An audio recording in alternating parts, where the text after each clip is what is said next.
युवा रोजगार को लेकर के सड़कों पे उतरे हैं। भाजपा ने जब 2014 में केंद्र में सत्ता संभाली थी, उससे पहले चुनाव के टाइम में वादा किया था कि हर वर्ष 2 करोड़ लोगों को रोजगार देंगे। वो दिया या नहीं दिया ये सबको पता है, आपको भी पता है, जनता को, पूरे देश की जनता को पता है। रोजगार देना तो दूर रहा, अभी जैसा पूर्व में कहा गया, आपको बताया गया, जो युवा मित्र है 5000 राजस्थान में लगाए गए, उनको बेरोजगार कर दिया। आप कह रहे हैं वो कांग्रेस के कार्य थे, वो बाकायदा उनका इंटरव्यू हुआ था, एक कमेटी, सिलेक्शन कमेटी बनी थी, सिलेक्शन कमेटी के माध्यम से उनको लगाया। यूं तो फिर कांग्रेस के टाइम में चाहे वो किसी भी विभाग में किसी भी पद में नियुक्तियां हुई है, आप उन सबको ये कह के निकाल दोगे कि ये तो कांग्रेस के कार्यकर्ता है।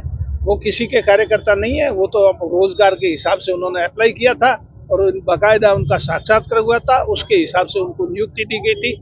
फिर इन्होंने चूंकि कांग्रेस के समय की नियुक्ति, इसलिए इनको निकाल दो।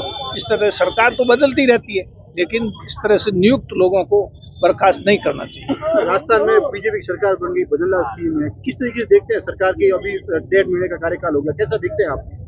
अभी तक तो ऐसा महसूस ही नहीं हो रहा है कि राजस्थान में कोई सरकार है या सरकार कोई काम कर रही है।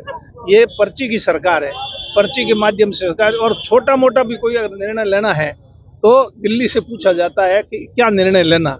इनके निर्णय लेने का अधिकार भी नहीं है, न इनकी क्षमता है। तो इसलिए राजस्थान की सरकार तो अपने स्तर से कुछ कर नहीं रही है, न कुछ करने की स्थिति में।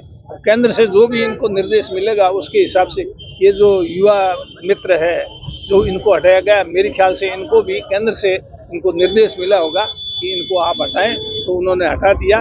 तो ये एक सरकार तो राजस्थान की कहने को तो, लेकिन यहाँ पर केंद्र की जो सरकार है, केंद्र में 2 व्यक्ति बैठे हैं जिसको आप सब जानते हैं, उनके निर्णय यहाँ लागू हो रहे हैं। तो आगामी 2-3 महीनों में लोकसभा चुनाव है, कैसे देखते हैं कांग्रेस क्या प्रदर्शन करने वाली इस बार? वो तो आप अभी लोगों ने देख लिया, चुनाव, विधानसभा के चुनाव हुए, उसके बाद में जो विधायक चुन करके गए हैं उनकी भी कोई नहीं सुन रहा है। तो हम आम आदमी की तो कहीं सुनवाई सरकार में कोई है ही नहीं।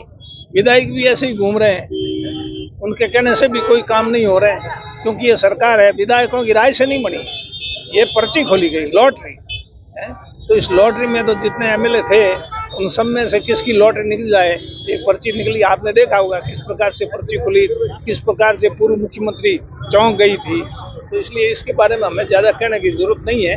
और जो अभी विधानसभा अभी चल रही है, इस विधानसभा के अंदर भी जो वर्तमान में मंत्री है, उनके जो जवाब है, किस प्रकार के प्रश्नों के जवाब दे रहे हैं वो, इससे आपको लग रहा है कि ये सरकार मौजूदा किस प्रकार से कैसे काम कर रही है। इनका तो काम यही है, कांग्रेस ने जितनी भी योजनाएं, जनहित की योजनाएं थी, आम लोगों को उससे बहुत बड़ा लाभ हो रहा था। चिरंजीवी योजना, ऐसी योजना किसी भी और दूसरे स्टेट में भी नहीं। आज गरीब आदमी अगर बीमार हो जाए, उसके पास पैसा नहीं है, तो वो इलाज कहाँ से करवाएगा। तो राजस्थान सरकार ने जिम्मा लिया था कि उसको 25 लाख तक अगर खर्चा आएगा तो उसके ऊपर, तो भी उसका सरकार वहन करेगी।